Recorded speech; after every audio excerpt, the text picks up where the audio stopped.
ಎಲ್ರಿಗೂ ನಮಸ್ಕಾರ. ನಾವಿವತ್ತು ಚಿಕ್ಕಹಳ್ಳಿಯಿಂದ ಮುಂದೆ ನಿರ್ಮಾಣ್ ನಗರಲ್ಲೇ ಇರೋ ರಾಘವೇಂದ್ರ ಮಠಕ್ಕೆ ಹೋಗ್ತಾ ಇದ್ದೀವಿ. ಇದು ನಮಗೆ ಹೆಬ್ಬಾಳಿಂದ 23 ಕಿಲೋಮೀಟರ್ ಆಗುತ್ತೆ.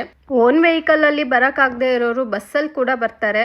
ಆದರೆ ಇಲ್ಲಿ ದೇವಸ್ಥಾನದ ಹತ್ರ ಬರೋದಕ್ಕೆ ಟೈಮಿಂಗ್ಸ್ ಗೊತ್ತಿಲ್ಲದೆ ಇರೋದ್ರಿಂದ ಕೆಲವರು ಚಿಕ್ಕಹಳ್ಳಿವರೆಗೂ ಬಸ್ಸಲ್ಲಿ ಬಂದು ಅಲ್ಲಿಂದ ಆಟೋ ಮಾಡ್ಕೊಂಡು ದೇವಸ್ಥಾನದ ತನಕ ಬರ್ತಾರೆ.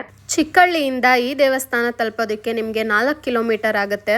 ಈ ದೇವಸ್ಥಾನ ಪ್ರತಿದಿನ ಬೆಳಗ್ಗೆ 6ರಿಂದ ರಾತ್ರಿ 9 ಗಂಟೆವರೆಗೂ ಓಪನ್ ಇರುತ್ತೆ. ಈ ದೇವಸ್ಥಾನದಲ್ಲಿ ವಿಶೇಷ ಏನಪ್ಪಾ ಅಂದ್ರೆ ಬೆಳಿಗ್ಗೆ ಅಭಿಷೇಕಕ್ಕೆ ಯಾರ್ಯಾರು ಪಾಲ್ಗೊಳ್ಳಕ್ಕಾಗಿರಲ್ವೋ ಅವರಿಗೆ ಬಂದಂತ ಭಕ್ತಾದಿಗಳಿಂದ ಕಾಣಿಕೆಯನ್ನ ತೆಗೆದುಕೊಂಡು ಅವರ ಮುಂದೆನೆ ಕನಕಾಭಿಷೇಕವನ್ನ ಮಾಡ್ತಾರೆ. ಸುಮಾರು 2 ವರ್ಷಗಳ ಹಿಂದೆಯಷ್ಟೇ ಇಲ್ಲಿ ಗಣಪತಿ ಹಾಗೂ ಅನ್ನಪೂರ್ಣೇಶ್ವರಿ ಶಿವ ವಿಗ್ರಹ ಕೂಡ ಸ್ಥಾಪನೆಯಾಗಿದೆ. ಹಾಗೆ ಇಲ್ಲಿ ಶ್ರೀ ವೆಂಕಟೇಶ್ವರನ ದರ್ಶನವನ್ನ ಕೂಡ ನೀವು ಮಾಡಬಹುದು. ಪ್ರತಿ ತಿಂಗಳು ಹುಣ್ಣಿಮೆ ದಿನ ಇಲ್ಲಿ ಸತ್ಯನಾರಾಯಣ ಸ್ವಾಮಿ ಪೂಜೆ ಕೂಡ ನಡೆಯುತ್ತೆ. ನಿಮ್ ಕೈಲಾದಂತ ಸೇವೆನ ನೀವು ಕೂಡ ಮಾಡಬಹುದು. ಕಾರ್ತಿಕ ಮಾಸ ಆಗಿರೋದ್ರಿಂದ ನವೆಂಬರ್ ತಿಂಗಳು 13ನೇ ತಾರೀಕು ಲಕ್ಷ ದೀಪೋತ್ಸವ ಕೂಡ ಇದೇ ದೇವಸ್ಥಾನದಲ್ಲಿ ನಡೀತಾ ಇದೆ.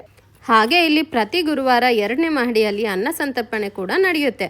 ನಿಮ್ಮ ಕೈಲಾದಂಥ ದಿನಸಿ ಧಾನ್ಯವನ್ನ ಕೂಡ ನೀವು ತಗೊಬಂದು ಕೊಡ್ಬೋದು. ನಾವಿಲ್ಲಿ ಪ್ರಸಾದವನ್ನ ತಿಂದ್ಕೊಂಡು ಮತ್ತೆ ಮನೆ ಕಡೆ ಹೊರಡುವಾಗ ದೇವೇಗೌಡ ಸರ್ಕಲ್ ಹತ್ರನೇ ಇರೋ ಎಂಪ್ರೋ ಫಂಕ್ಷನ್ ಹಾಲ್ ಆಪೋಸಿಟ್ ಸಾಯಿಬಾಬನ್ ದರ್ಶನವನ್ನ ಕೂಡ ಮಾಡಿಕೊಂಡು ಹೊರಟ್ವಿ. ಇನ್ನೂ ಯಾರಾದರೂ ನಮ್ಮ ಪೇಜ್ನ ಫಾಲೋ ಮಾಡ್ತಾ ಇಲ್ಲ ಅಂತ ಅಂದರೆ ಫಾಲೋ ಮಾಡಿ. ಹಾಗೆ ಈ ವಿಡಿಯೋನ ನಿಮ್ಮ ಫ್ರೆಂಡ್ಸ್ ಆ್ಯಂಡ್ ಫ್ಯಾಮಿಲಿ ಜೊತೆ ಶೇರ್ ಮಾಡೋದನ್ನು ಮರಿಬೇಡಿ.